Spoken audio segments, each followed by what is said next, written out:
দর্শক, রাষ্ট্রপতি হিসেবে শপথ নেয়ার আগে জুম্মার নামাজের পরেই শহীদ জিয়া এবং বেগম খালেদা জিয়ার মাজার জিয়ারত করেছেন মির্জা ফখরুল ইসলাম আলমগীর। সেখানকার খবর জানাতে সরাসরি যুক্ত হচ্ছেন সিনিয়র করেসপন্ডেন্ট খান আলামিন। আলামিন, আমরা জানি নবনির্বাচিত রাষ্ট্রপতি মাজার জিয়ারত করেছেন, সেখানকার খবর জানাবেন। সেখানে আর কারা উপস্থিত ছিলেন এবং সাধারণ নেতাকর্মীদের উপস্থিতি কেমন দেখেছেন সেখানে? ফারজানা,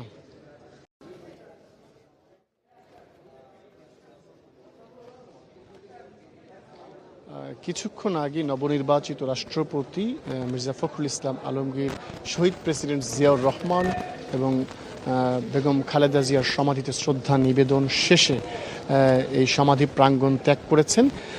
আমরা দেখেছি তিনি যখন এসেছিলেন তার সাথে ছিল বিএনপির একজন নেতা, কেন্দ্রীয় নেতা কামরুজ্জামান রতন।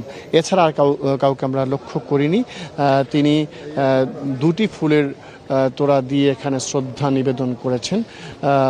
সাথে ছিলেন ওলামা দলের বেশ কয়েকজন নেতাকর্মী ছিলেন।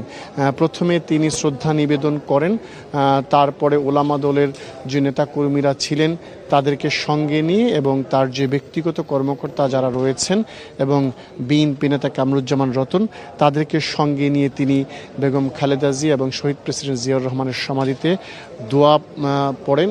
দোয়া শেষে সবাই মোনাজাতে মিলিত হন।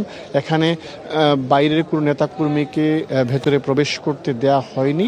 সমাধি প্রাঙ্গণের আশপাশে অনেক নেতাকর্মী জড়ো হয়েছিলেন কিংবা সাধারণ মানুষও অনেকে জড়ো হয়েছিলেন, কিন্তু যেহেতু মির্জা ফখরুল ইসলাম আলমগীর রাষ্ট্রপতি নির্বাচিত হয়েছেন তার নিরাপত্তার বিষয়টি মাথায় রেখেই এখানে এসএসএফের সদস্যরা দায়িত্ব পালন করেছেন যাতে কোনো ধরনের অপ্রীতিকর পরিবেশ তৈরি না হয়।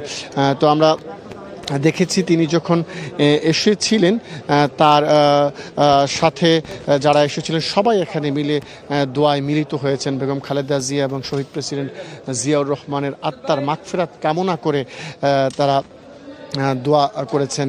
এবং আমরা যদি বলে রাখি যে মির্জা ফখরুল ইসলাম আলমগীর চলে গেছেন এখান থেকে এবং আজকে সন্ধ্যায় বঙ্গভবনে তার শপথ গ্রহণ অনুষ্ঠান এবং শপথ গ্রহণের পরে তিনি নতুন দেশের 23তম রাষ্ট্রপতি হিসেবে দায়িত্ব গ্রহণ করবেন। ফারজানা, আমার কাছে এই হচ্ছে সবশেষ তথ্য শহীদ প্রেসিডেন্ট জিয়াউর রহমান এবং বেগম খালেদা জিয়ার সমাধিস্থল থেকে।